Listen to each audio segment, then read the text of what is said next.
আসসালামু আলাইকুম। আজ মনটা খুব খারাপ। কারণ হচ্ছে আমার মুসলিম ভাইয়েরা নির্যাতিত।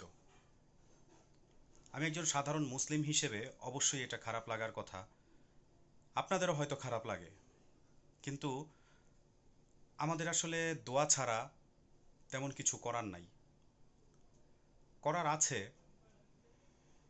ইসরায়েলি যে পণ্যগুলো সেগুলো আমরা চরমভাবে বয়কট করতে পারি, তাদের বাজারকে ধ্বংস করে দিতে পারি।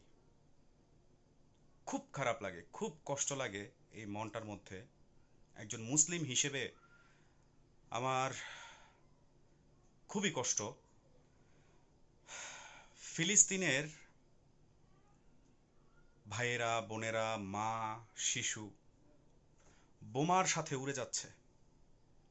আপনারা হয়তো দেখেছেন সোশ্যাল মিডিয়ায় যে বোমা মারছে, বোমার সাথে, আগুনের সাথে লাশ উঠে গেছে, দেহগুলো উঠে গেছে, খণ্ড বিখণ্ড হয়ে গেছে, পড়ে যাচ্ছে। পাখির মতো গুলি করে মানুষ হত্যা করছে এই ইহুদিরা।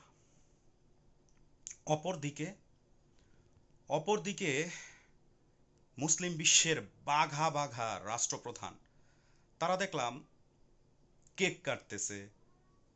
ভাই, তোরা কেক কাট, হাতে চুড়ি পরে থাক।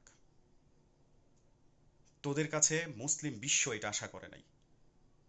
মাত্র কয়েক লক্ষ ইসরায়েলি, আর সেখানে সারা পৃথিবীতে 200 কোটির উপরে মুসলমান বসবাস করে। কত মুসলিম কান্ট্রি আছে, বাঘা বাঘা, অনেক শক্তিশালী ইসলামিক কান্ট্রি আছে। একটা টু শব্দ করলো না এই ইহুদিদের বিরুদ্ধে। খুব হতাশাজনক। আজকে মুসলিম বিশ্ব যদি একত্র হইতো, তাহলে তারা কি এই সাহসটা পাইতো? নিঃসন্দেহে তারা এই সাহস পাইতো না।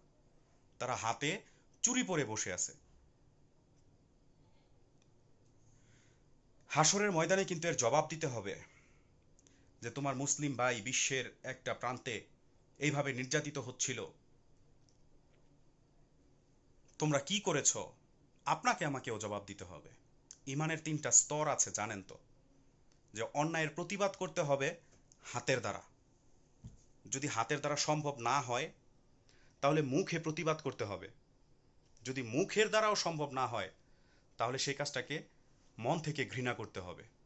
আমরা সাধারণ জনগণ, আমরা সাধারণ মুসলিম, আমরা না পারতেছি হাতের মাধ্যমে প্রতিবাদ করতে, না পারতেছি মুখে প্রতিবাদ করতে, কিন্তু আমরা মন থেকে এই ধরনের কাজকে ঘৃণা করি।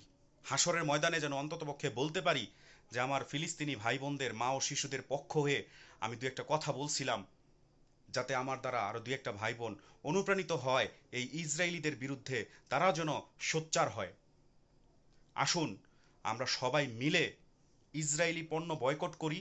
তাদের যে বিশ্ব মার্কেট তারা যে দখল করেছে, এই মার্কেট আমরা ধ্বংস করে দিই। এইভাবে অন্ততপক্ষে তাদের ক্ষতি করতে হবে আমাদের। তা না হলে আল্লাহর গজব আমাদের উপর নাজিল হবে। আমরা শুধু চেয়ে চেয়ে দেখবো, হাসি তামাশা এটা। পাখির মতো গুলি করতেছে, বোমা মেরে শহরের পর শহর, বাড়িঘর ধ্বংস করে দিচ্ছে, আর মুসলিম বিশ্ব কিভাবে পারে চুপ থাকতে? আমার এটা বুঝে আসে না। আমার হৃদয়টা, আমি কি বলবো, আমার বলার ভাষা নাই। এত কষ্ট লাগে। আজকে একটাবার চিন্তা করে দেখেন তো, সেই জায়গায় আপনাকে একটাবার চিন্তা করে দেখেন বাচ্চারা কিভাবে আর্তনাদ করছে, খাবার নাই, পানি নাই। খাবার পানি বাদ দেন, তাদের জীবনই তো নেই।